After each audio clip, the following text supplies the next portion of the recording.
want to do an inspection.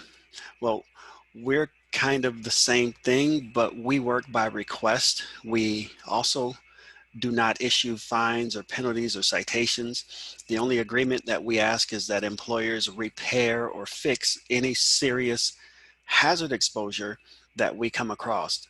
But we can help employers with safety and health management systems, programs, equipment. We can do training. We can look at one particular process or one particular machine, or we can look at the entire place of business. It's all by request. The employer controls how much or how little we review, and we'll definitely work hard to make sure all of the safety and health needs are met. Today, we're going to talk about COVID-19 Preparedness Plan guidance. And we're going to go over what the preparedness plan is required to contain so that everyone has a better understanding of how to create a plan. And coincidentally, our consultants will actually work with employers to draft, revise, update their preparedness plan for their specific place of employment. And with that, we're going to go ahead and get started. Executive Order 2074 required all places of public accommodation and businesses. Here, let me move there we go. Accommodation and critical businesses to develop and implement a preparedness plan to manage worker exposure to COVID-19. If you go to the Stay Safe Minnesota website, there's a template of the preparedness plan. It's straightforward. If you can do nothing else but put your company name on there and read through it, maybe fill in a few of the spaces where it becomes specific to make it specific to your company, the template is a really good starting place. So StaySafeMinnesota.gov website is a great place to start. Now, a preparedness plan, it has to describe how businesses will implement all of these items, policies and procedures for identifying sick workers and to ensure that the sick workers stay home, implementation of engineering and administrative protocols for social distancing.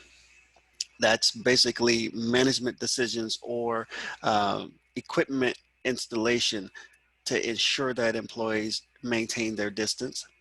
Worker hygiene and source controls, how are you going to mitigate those? Workplace building and ventilation protocols. It's very important to increase the flow of air from outside to inside to help keeping the COVID-19 droplets that come out of our mouth or the infected person's mouth from spreading throughout your place of business. Workplace cleaning and disinfecting protocols, drop-off, pickup and delivery protocols, communications and training. Now, this list should have started with communication and training practices because communication from employer to employees is a tremendously important aspect of a successful COVID-19 preparedness plan. The plan must also include protections and protocols for specific industry guidance applicable to your business for circumstances that are typical, unique, or specific to the type of business, including but not limited to the situation where exposure exists for workers and or customers. Now, the reason why I read that full slide is because I wanted to emphasize specific industry. Yes, you make widgets, but someone's widgets are, you have a left turn. It's kind of like that commercial, the right Twix or the left Twix. You make a specific type of widget. There are others in your industry who makes widgets, but not like yours. So your preparedness plan must address all of the specific circumstances for your place of business, not just all in the industry, but yours specifically. All right. First and foremost, get employees involved. Involve employees in implementing the COVID plan. You have to have meetings and meetings and meetings to discuss how the concerns are reported and acted upon. You want the employees to give you feedback because they are the ones who are actually doing the job. Discuss how suggestions can be submitted. Maybe you'll have a suggestion box, or maybe you'll use a safety committee, or maybe you'll have uh, an open door policy for supervisors or your HR manager to allow employees to come in and talk about what they see, talk about what's going on the job, so that you can fine tune your preparedness plan. Also, you have to let employees know how past suggestions have been implemented, because if they're feeding you information and you never use it, chances are they're not going to want to share information with you anymore. Screening of visitors.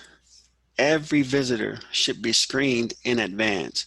Now, if you go to the Minnesota Department of Health website, you will see screening procedures. There are two different ways. You can just do questions, or you can actually take the temperature of visitors and or employees who are entering the building. But what we have just in this PowerPoint is just going to be the questions. You have to ask visitors and employees, have you been asked to self-quarantine? You have to ask them about their contact with others who have been asked to self-quarantine. If they've traveled outside of North America, if they've been exposed to anyone else who's traveled outside North America, if they've been in close contact with anyone who's been diagnosed or had a confirmed positive case of COVID-19. A yes response to any one of these questions, that person should be restricted from entering the facility, employees included. You have to have screening procedures in place. So what do you do if an employee or one of their family members is sick? Well, you have to have a plan for who to contact if you see symptoms, or if a family member in the same household is sick. Um, if you go to the CDC's website, the link is there. The coronavirus fact sheet will help you figure out what to do if someone is sick. It's a very good fact sheet that gives some broad topics to help you focus your thought process, to help you drill down to where your particular business can fit in and the things that you need to do. Also, you want to review your Family Medical Leave Act and other policies addressing leave. The state of Minnesota has created the COVID-19 leave. Talk to your human resource department. And also, I believe DEED is another place that you can speak with. Um, I'm not certain on that, but I believe DEED may be another place to talk to about the COVID-19 leave.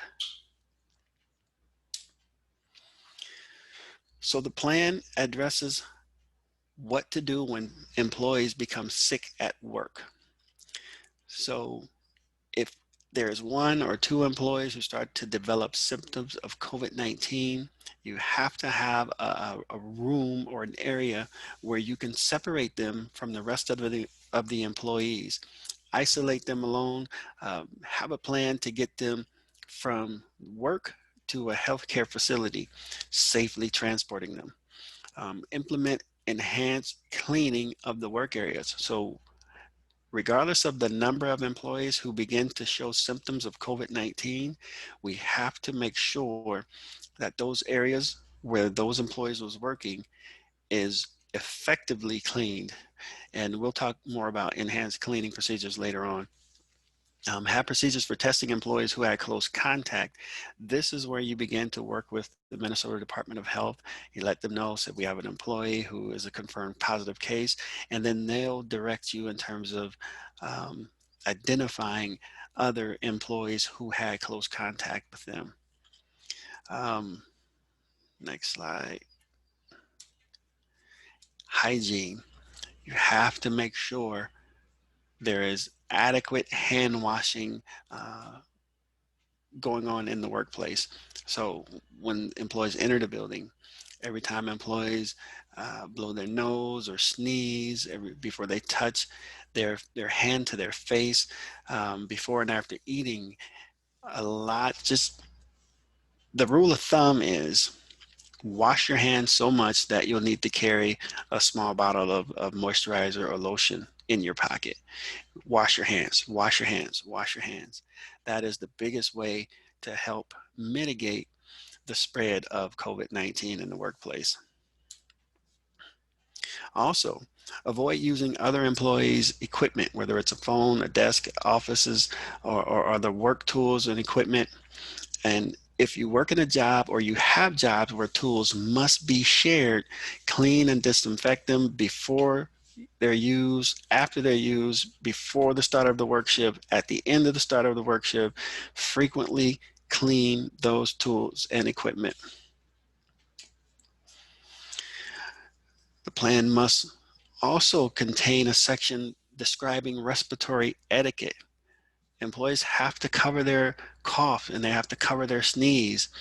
Disposable tissue, handkerchief, the inside of your elbow and your sleeve. The employer needs to make sure there are adequate tissue or handkerchief or whatever you use for the employees to use. If you go to the Center for Disease Control, they have a website, they have a guidance on coughing and sneezing. In the upper right hand corner is a photo of that guidance. It's straightforward and it's actually very convenient. You print it off and you can post it at your place of business. Also, avoid touching your mouth, nose, eyes with your hands after covering a cough. Basically, don't touch your face. You cough, you sneeze, you touch something, don't immediately touch your face. Wash your hands first. Social distancing. Employers can stagger work shift and break times. Add additional breaks if possible. You can include outside when it's practical. You know, the days like this past week are great days to have breaks outdoors. Avoid congregating in one break room where you get too many employees in one room. That's a great potential to spread COVID-19 virus. Remove chairs and tables to limit the numbers and maintain social distancing. Also, isolate employees to certain areas of the facility. Maybe the first shift, they take a break on the north end of the building. The second shift will take a break on the south end of the building. And then the third shift will go back to the north end of the building, just to give your staff, your cleaning staff, time to thoroughly clean those areas before more employees are coming in. Also, it's a good idea to try and establish one-way entries and exits into and out of the facility. That way you don't have cross traffic, you don't have people breathing in one another's face as they enter and exit the building.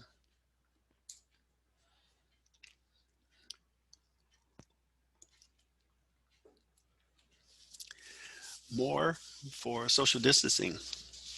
Move workstations further apart.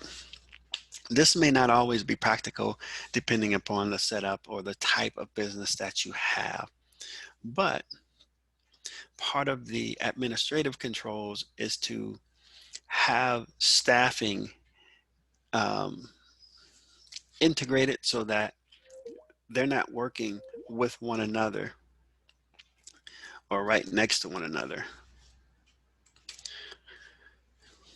Reduce the number of workstations to allow for distancing. This is kind of like removing chairs or tables from the break room.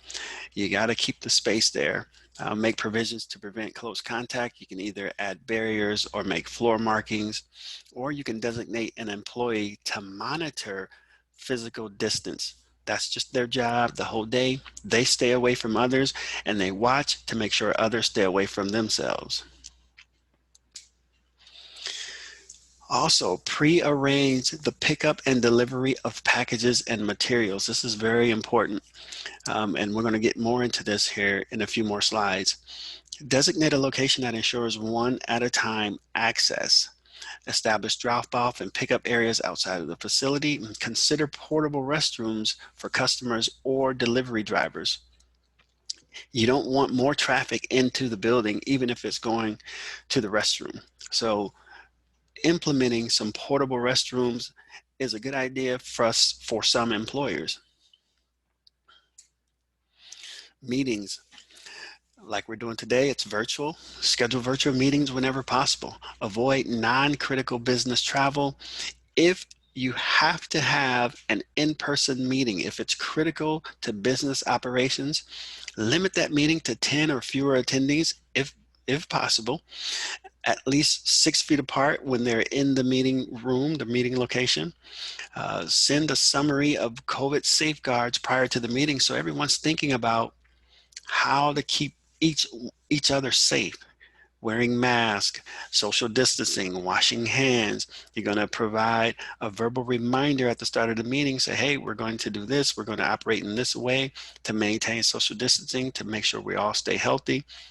Have dispensers of alcohol-based hand sanitizer available for all of the attendees. And then after the meeting, you want to retain the names and contact information of all the participants. And this is important because if there happens to be a report of a positive symptom from one of those attendees, then you got to work with MDH to notify all of the other participants that someone tested positive within 14 days of the meeting. Mobile or outdoor work, if this is part of your business, then your preparedness plan should absolutely cover mobile and outdoor work. You want to try to designate vehicles for employees to use. You want to limit sharing of forklifts or cars or trucks or any other vehicles if possible. If possible, you want to limit ride sharing or carpooling to those who live within the same household. I know you don't always have control of that, but you can inform your employees, this is what we want to do. We need you to do so that we don't spread COVID-19 here at our place of business. Maintain consistent work crews whenever possible. I know sometimes people get sick and you have to have a last minute person and you just throw somebody on the crew, but whenever possible, maintain consistent work crews and then schedule work to minimize multiple workers working in the same area. Executive Order 20-81 required the mandatory use for face mask for indoor businesses and indoor public settings. Now, when you are indoors and you're working, a face mask is not required when you are in a personal office, your own office, you're the only one in that office. And it's also not required when you are at a workstation, let's say a cubicle, and the walls are tall, they're above your breathing zone. While you're sitting at your desk, you're not required to wear a face covering. But as soon as you stand up to walk away, that face covering has to be on. And as you all know, face masks or face coverings, they obstruct the flow of pathogens from the wearer to those around them, and they should always fit snugly. Housekeeping, this is a big part of your preparedness plan. You want to establish a schedule for frequent cleaning daily. Clean and sanitize commonly touched surfaces.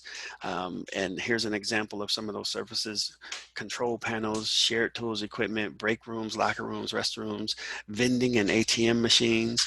And then people ask, what can we use to disinfect? What can we use to clean? Well, if you go to the EPA website, you'll see they have a list of registered disinfectants for use against SARS-CoV virus 2. Also, with enhanced cleaning, you want to perform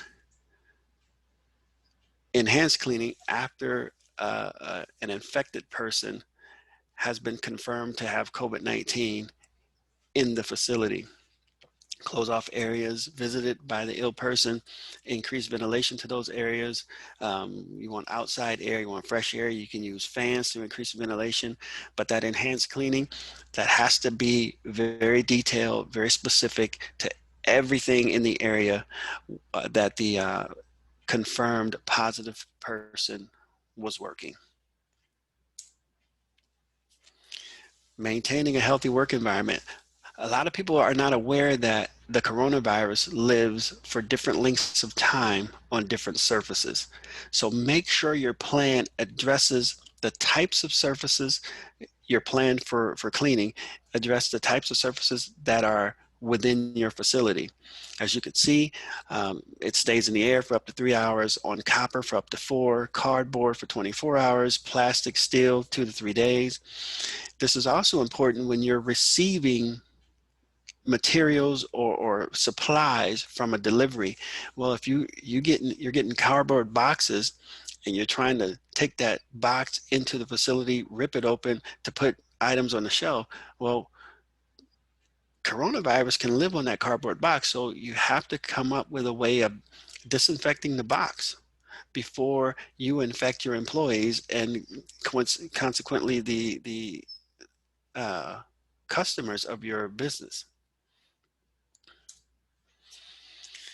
Also, you want to create a plan for a spike in absenteeism. Let's say you do begin to have a spread of coronavirus in your facility. This is one of the things that was big early on when a couple of meat packing plants had widespread cases of coronavirus exposure or positive cases. Create a plan. Talk about how to continue essential business functions, institute flexible work schedules, cross-train employees so that you can maintain the critical functions. And then also start thinking about where you're going to source more employees if the need arises. To reduce the spread of COVID-19, you want to make sure the employees are trained in their right to know. You want to require employees to review and follow the preparedness plan and policies and procedures. You want to ensure that infected employees stay home. If you're sick, stay home. Obviously, except to go to get medical care, but stay home, stay away from the facility. Ensure employees notify supervisors. So we want to definitely talk about increasing the communication between line staff and supervisory staff and management. You gotta talk, you gotta train, you have to have more communication. That is the end of my presentation, and I will gladly answer any questions. Tyrone, thank you so much. That was excellent information. We really appreciate you being with us today. Just to give you a little background, a lot of our chamber members are small family-owned businesses. So a couple of the questions that came in pertain to companies that have 50 or less employees. So our businesses with 50 or less employees, do they have the same OSHA guidelines as companies with 500 or more? The answer is yes. The same guidelines as far as the coronavirus apply. Small employers, large employers, yes. Okay. And then businesses with 50 or fewer employees, are they exempt from some of the FLMA COVID rules? So that's a great question. I am not 100% certain about the FMLA COVID rules. I think that would be the Department of Deed, but okay. I can't be 100% certain on that. Sure. But maybe reach out with that. Yeah. So I think some of these, some of our members have, they don't have the HR department. So they are the HR team, they are the cleaning crew, they are the schedulers. So, but it sounds like Deed would be a good resource for that. And then does your department, will they review pandemic safety plans if requested? Absolutely. Okay. The contact information is right there on the screen. You can email us, you can give us a call. We even have a toll-free number. The Minnesota Department of Labor and Industry website is in small print at the bottom. You can go there and request our services online. Perfect. Well, I think that's all the questions we had for today. I want to thank you again for taking the time to provide this important information for us. This will be recorded and placed on the partner website. So again, real-time solution webinars are brought to you by the Apple Valley, Burnsville, Hastings, Lakeville, and River Heights Chamber of Commerce. We want to give a special thank you to our webinar sponsor, Doherty Melinda, Solfest Hills and Bauer. Next Wednesday, We will have a webinar on the bridge from pandemic to prosperity. We'll have a specialist to talk about how you can utilize LinkedIn for your marketing. That's Wednesday, August 26th at 8 a.m. And with that, we will end today's webinar and say thank you again to Tyrone.